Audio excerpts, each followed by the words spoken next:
what is a quadratic inequality?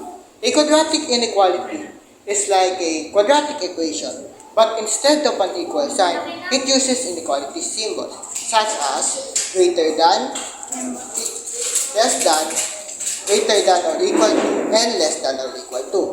So this is the standard form of our quadratic inequality. Here are the steps to solve quadratic inequalities.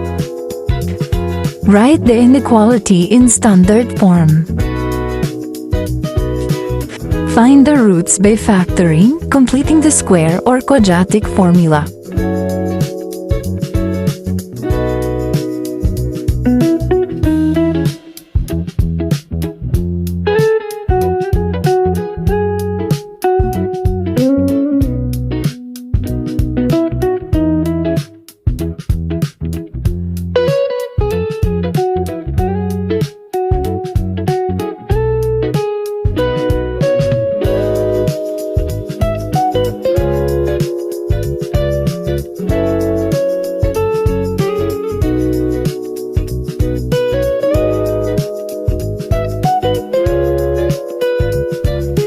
Divide the number line into intervals using the roots.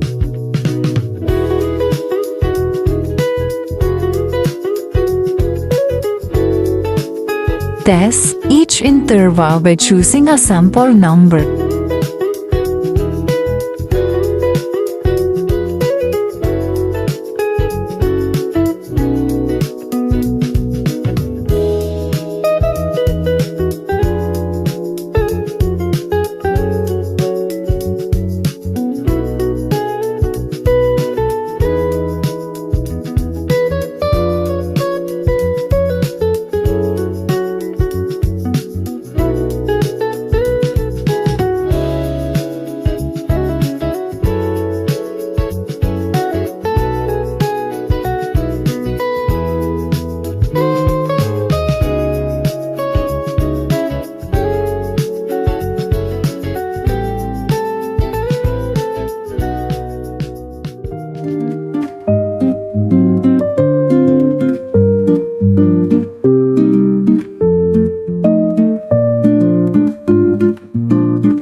Identify the solution set that satisfies the inequality.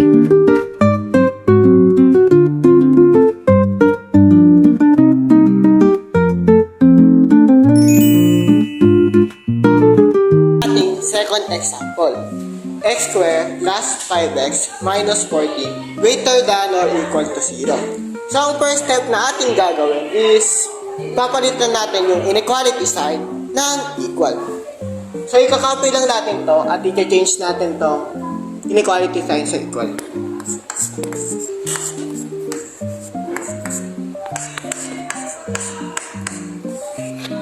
Okay.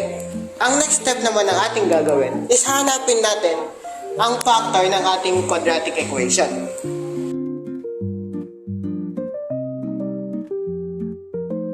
After nito, i-transpose natin para makuha natin ang ating x. So, x plus 7 equals 0. Itatranspose natin itong 7 dito and magiging negative 7 siya. At ito namang x minus 2.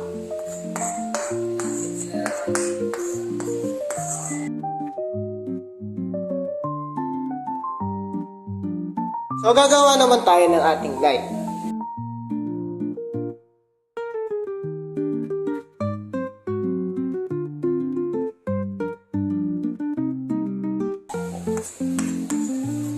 Okay. So, lalagyan natin ng circle ang ating mga nakuha.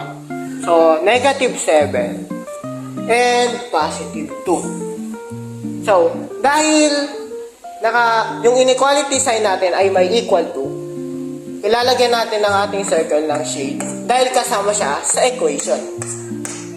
So, lalagay na natin ang ating mga regions. Ang region A, B, and C. So, hanapin na natin ang ating test point. So, ang ating test point para sa region A is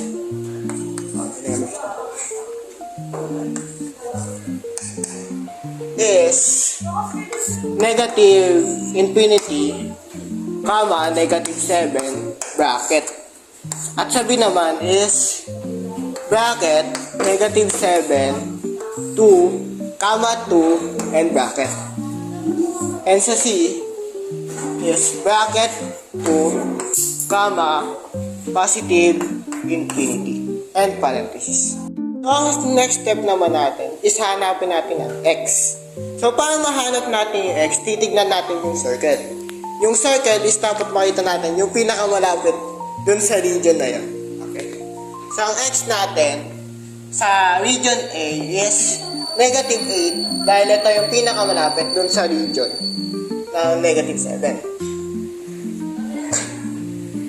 At sa region B naman is dahil 1 yung pinakamalapit dito sa 2 sa region B is gagamitin natin tong 1. At sa region C is gagamitin natin tong 3 dahil ito yung pinakamalapit sa 2 para sa region C.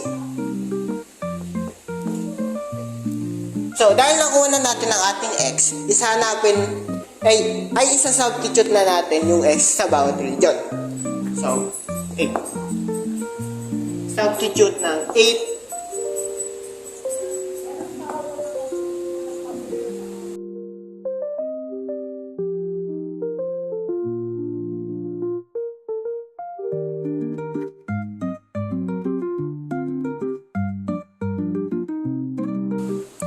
So, as 10 greater than or equal to 0, masasabi natin true to dahil mas malaki yung 10 sa 0.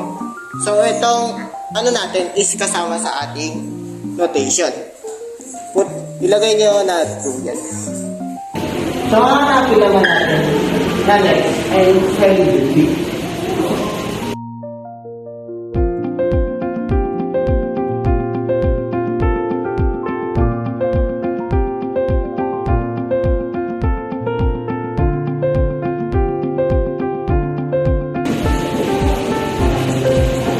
So, dahil negative 8 ito at mas mababa sa 0, masasabi natin ito ay false.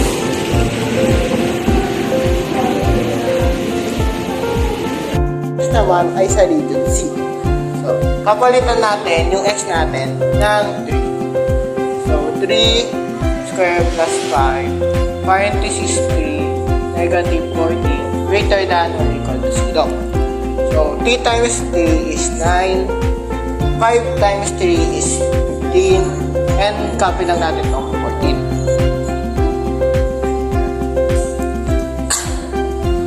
So, 9 plus 15 is 24, and minus 14, greater than or equal to 0. So, ang magiging sagot natin guys is 10 greater than or equal to 0.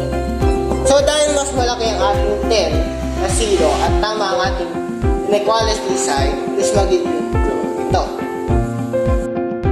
So, ang ating interval notation ay region A and region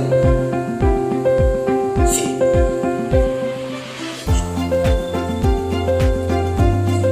So, dahil dalawa sila, lalagyan natin ng union para maipakita natin na para silang naging tama. So, ang region A natin is parenthesis, negative infinity, comma, negative 7, bracket. And ang region C naman natin is bracket, 2, comma, positive infinity, and parenthesis. So, ito na ang ating magiging sagot.